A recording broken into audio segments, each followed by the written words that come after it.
All right, here we go. We have hip hop royalty in the building. Christopher Reid, aka Kid from legendary rap group Kid and Play. Welcome to VladTV. Thank you, Vlad. Thank you. Drums, please. There we go, right behind you. That's right. I had to give the drums some dap. Yep. I feel like I know you and the drums, and we never met, but nah, it's Hey, great to be here. Look, just an honor. Just an honor. Such a longtime fan. Like, because you guys were out when I was in high school.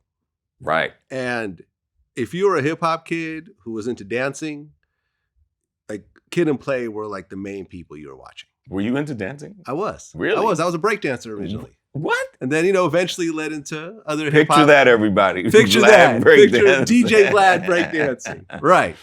Loves it. Oh, yeah. So as a kid that loved to dance, I used to watch TV Raps every day when I came home from school, whenever it was on. Oh, my goodness. Originally right? Fab Five Freddy when it was only on once a week. And then every Monday through Friday with Ed Lover and Dr. Dre. And you would watch the Kid and Play videos. You'd have to catch them. There was no on demand. It was appointment. There was no YouTube. Yeah, you had to go out of your way. It was appointment television. Yep. Right? Yeah. Exactly. Yo MTV Raps. Those are the days. And we, I think the fans kind of craved it because it was so new and it wasn't giving you a whole lot of it, but then eventually they did, right? It became a once a day thing, right? Yeah. I think originally it was like on the weekends. Yeah, because there were no hip hop stations back then. No, everything was local. Like, in New York where I grew up, you had like a video music box. Up in the Bay, they had soul beats and stuff, but it was local. You had to catch the local. It wasn't a national thing. So Yo MTV Raps was a game changer. Yes, it was. Yes, it was. I got to interview Fab Five Freddy. That was such an honor. Fab is great. Our old friend back in the days was the creator, Ted Demme. And Ted Demme actually directed Salt and Pepper's Push It video. Right. And he also directed our Rolling with Kid and Play. So we were really tight with Ted. He was a great guy, and he did a lot for hip hop. He was the guy, had to be that conduit that could show, the white folks in the suits at MTV that this was viable, that this was the next thing. And, I know he went through a lot to get it done. And then also to believe in Ed Lover and Dr. Dre, which, typically you'd be like, who gonna put them cats on television? But they were perfect. They worked. It worked. It worked. And we all benefited from it, as artists. Absolutely. Rest in peace, Ted Demme. Rest in peace, Ted Demme. Died way too young. Way too young. Well, it's your first time here. Yep. I want to start in the very beginning. So you grew up in the Bronx. God said, let there be light. No, in the beginning. Yep. Bronx. And you had a Jamaican father. That's right. And a white mother. Irish. Yeah. Irish. I say we Jamaican and Irish. So my family, we got high and drunk. So Jamaican and Irish. Come on. Is these drums on? Ching! Come on.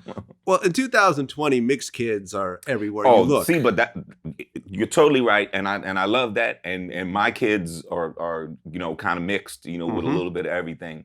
But back then we were a little more rare. Right, because you were born in the 60s. I was born in the 60s. So being mixed in the 60s and 70s in New York, so it wasn't the South. No. But it was still, a fairly racist country. Oh, back absolutely. Then. What was that like? It was real interesting. I mean, I wouldn't trade it for anything because I feel like over time, I got the best of both worlds. But for my parents at the time, particularly my mother, my white mother, it was tough on her, having not only just, her parents were like real old school, racist Irish, you know what I'm saying? And, much less her dating a black guy. When she came home and told them that she was pregnant by the black dude, they threw her out the house. Like, they disowned her. Wow. They disowned her and never spoke to her again. They never spoke to her again? No, and she died when I was 9. She died in a car accident when I was 9. Man. And from the time I was born to the time she passed away, they never spoke to her again. That's how deep it was. And so she was like, all right, whatever, man, boom, we out. And then she tried to make it work with my father. And, my father, who just passed away last year, great dude, but he was one of them Jamaican players. So, he was just like, yes, man, we're gonna sprinkle my seed over here and over there and over here. And, my mom's was one of those cool white chicks. So she was just like, nah, dude, you know what I mean? Like, nah. So it was just, it was me and her, early on. And that was good enough. Like I said, my mom's was, she was the cool white chick. So she always had me around. We were in the village a lot, in Greenwich Village. So we were always around people of color. We were always around gay and straight and, all these different types of people. She was a social worker. So, and, when you're a kid, like, I didn't know any better, and I'm not going to miss, I didn't miss grandparents that I never met, that I never had, that didn't want to have anything to do with me. You never met them? No, I never met them. I saw them. They had the nerve to come to the funeral home. The funeral, yeah. Came to the funeral home, and you know what I'm saying. But I was, like I said, I was only 9. I was just too crazy to. Yeah.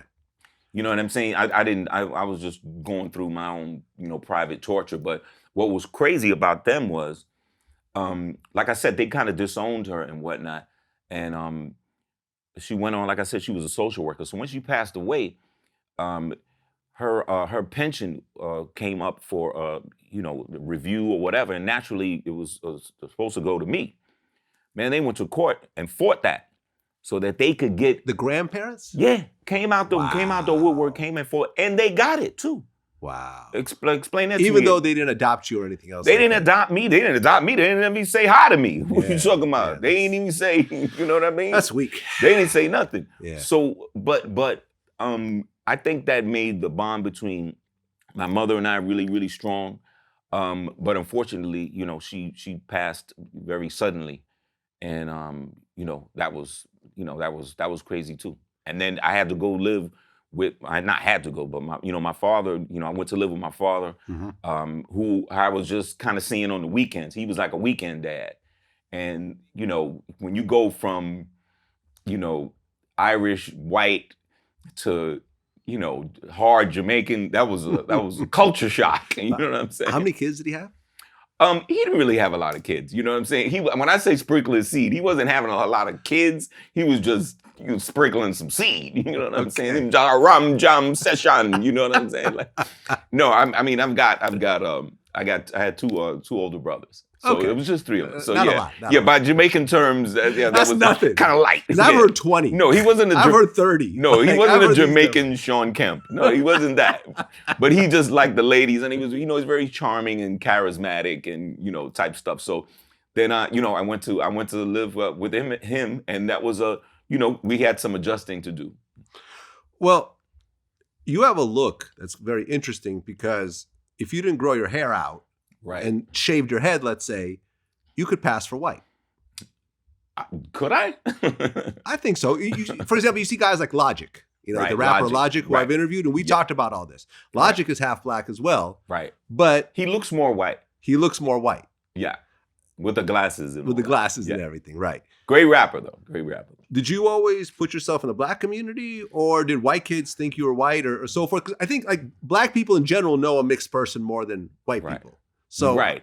Well, like I said, what ended up happening, like when I went to live with my father, like my whole life kind of changed, and my life became way blacker. It was me and him, and eventually, we ended up in Queens in a very great middle class black neighborhood. The only relatives that I interacted with people on my dad's side were all, black folks, Jamaicans, you know what I mean? So my life kind of went black. And that was cool because particularly at that time, if you're talking about, 70s and stuff like that, white folks were weird, even in New York, even as cosmopolitan as a place as New York is. White folks was a lot of times where we were living. At some point, we were living in Staten Island and other areas we lived in. The white folks was like, if you was any part black, we're not fucking with you. Yeah. You know what I mean? Like you're you know what I'm saying? You're a nigger. You drop one drop and we can put you in that category in their minds. When we lived in Staten Island, we used to get chased from school, like junior high, like almost every day. Like it was a major thing. As opposed to when I was hanging out in even when we was in Staten Island, when I was hanging out in like Park Hill and those places like where the Wu-Tang is from, and anytime I was around, mainly around people of color, they were all way more accepting. They were like, if you got any part black, then you're black. Like come, what I mean? And we were all, a lot of us at that time, there were a lot of mutts, like me. And they were way more accepting. And I just felt like, I'm just gonna go where, I feel like I'm wanted, like I feel like I'm appreciated. And if the white folks had done that, I might have been dealing with them in some kind of way, but they weren't. They were very, standoffish and hateful and all that kind of stuff. So, and people of color in my family were just like, they used to make fun of me. Come here, little bitch, boy. Look at that. You know what I mean? Like, and they, the Jamaicans are just a fun-loving, passionate people. And I can remember early on being with my Jamaican family, and they would send me to Jamaica for the summer. And I would go there the first few times I went there. I didn't understand what anyone said. Your patois was pretty bad. Oh my God! But I was, I was a little actor back then. I was just trying to play it off. You know what I mean? They said, "What boy got to tell him when I'm going by the road and I'm what you gotta do?" And I'm like, well, there you go. You just gotta play it off. Well, there we are. And then, why don't anybody know we have a scene? I'm gonna go with that. But after a while, my ear got, my ear got better, but it was always, it was always love, and so that's what I was attracted to. So that's how I grew up from the age of 9 on. It was all black everything, pretty much.